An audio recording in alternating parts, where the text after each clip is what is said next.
sino en términos de una disputa de proyectos. Y acá hay que dar un debate, también en el ámbito nuestro. No se trata de exhibir con una situación maravillosa que la tasa de ganancia en la Argentina sea superior, la tasa media de ganancia en la Argentina sea superior a la tasa media de ganancia de otros países, y que entonces, ¿qué se quejan estos tipos? Está mal que la tasa de media de ganancias, es otro tema que hay que corregir en la Argentina, que la tasa media de ganancias sea superior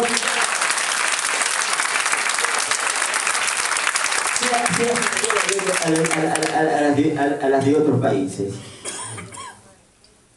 Pero ellos hacen la lectura de que el proceso político en la Argentina tiene características que, por un lado, avanzan su progresividad, porque el gobierno ha sido fuertemente, ha ido demostrando fuertemente, con fuerte vocación, fundamentalmente durante este último periodo, durante el periodo que se inició con el gobierno de Cristina, y particularmente después de la resolución 125,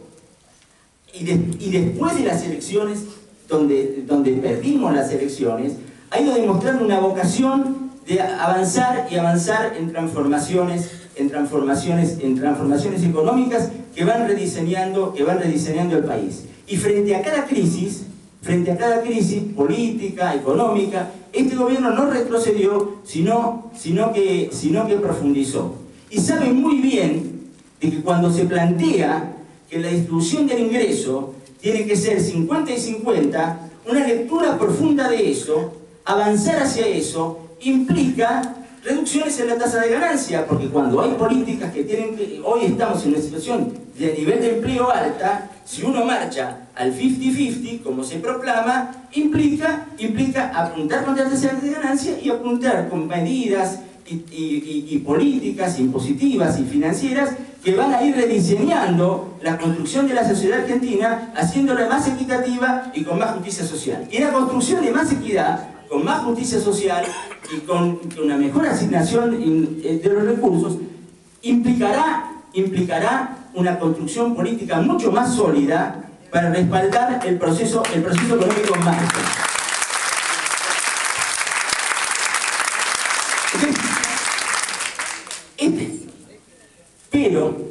Pero esto requiere entender entonces de que en la Argentina no hay más una situación hegemónica donde desde otros lugares adoptábamos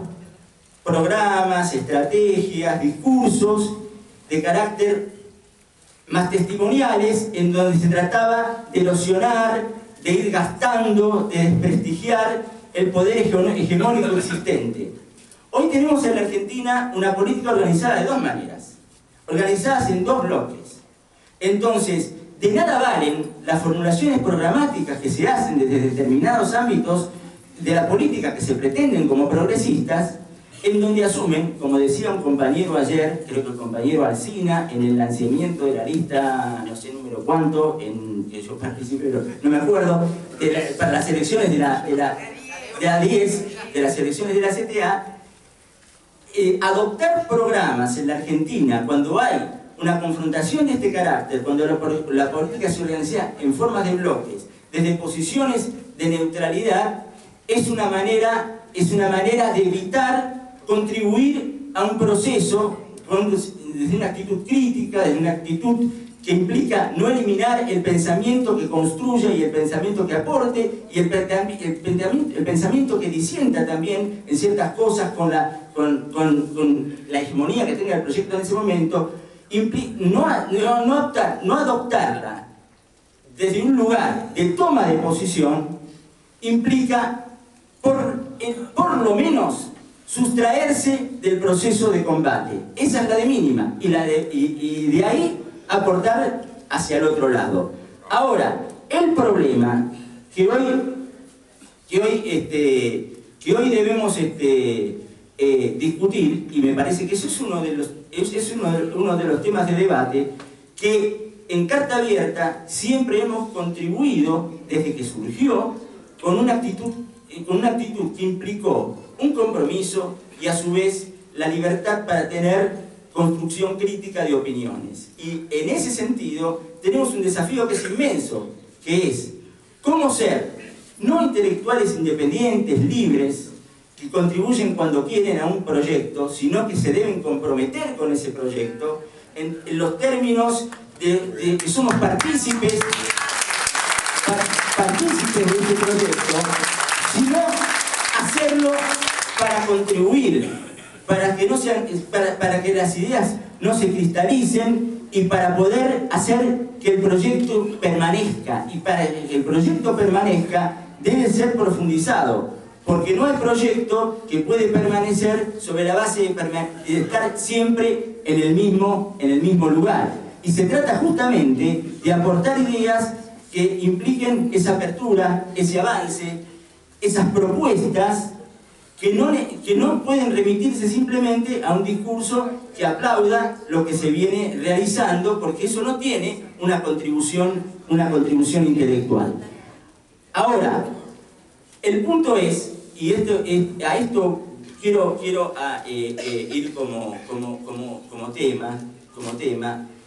en lo que decía en relación a que esta foto que aparece no es una muestra de debilidad. Y no hay que leerla como una muestra de debilidad, y no hay que leerla como una muestra de debilidad, sino que hay que leerla como una amenaza poderosa al proceso político que hoy estamos viviendo, que estamos viviendo en el país. Alguien pregunta quién lo lee como una muestra de debilidad. Sí, hay lecturas que parecen leerlo como una muestra de debilidad, porque la situación es suficientemente grave como para encararla como enemigos poderosos que disputan un proyecto de poder político en la Argentina. Yo no creo que esto se trate, hay debates en relación a esto, acerca de una movida mafiosa de Magnieto. Esto hay parte probablemente de las presiones de un tipo que tiene mucho poder. Pero esto no es simplemente el trabajo de un personaje que apunta a tener una garantía de protección en relación a los procesos que por derechos humanos afronta.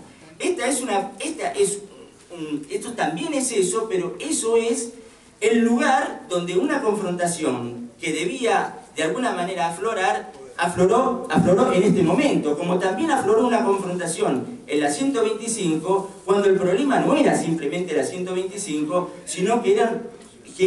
un proceso de cambios que en la Argentina había sido iniciado. La Unión Industrial Argentina, que hoy firma con la EA este comunicado, y que representaba desde el punto de vista de los sectores que defendía, desde el punto de vista llano, objetivo, económico, en aquel momento, uno de los beneficiarios de la política de traslación de ingresos del campo a la ciudad, en aquel momento no tuvo una política de apoyo a las retenciones. Como hoy los grandes empresarios no aparecen señalando que el centro del proceso político-económico de la Argentina son las ganancias que tienen, sino garantizar que el Estado no se meta en absoluto con los derechos irrestrictos de propiedad, y que el Estado garantice concepciones de seguridad jurídica que permiten pensar la Argentina en los términos liberales como se pensaban en la década de los 90. Y aquí aparece la otra cuestión. En la cuestión de los derechos humanos, hoy aparece de alguna manera todo el bloque que en el año 76 apareció apoyando y festejando el golpe militar, aparecen rodeando a un personaje que es el tipo más influyente de una empresa fuertemente cuestionada por los derechos humanos. Y no lo hacen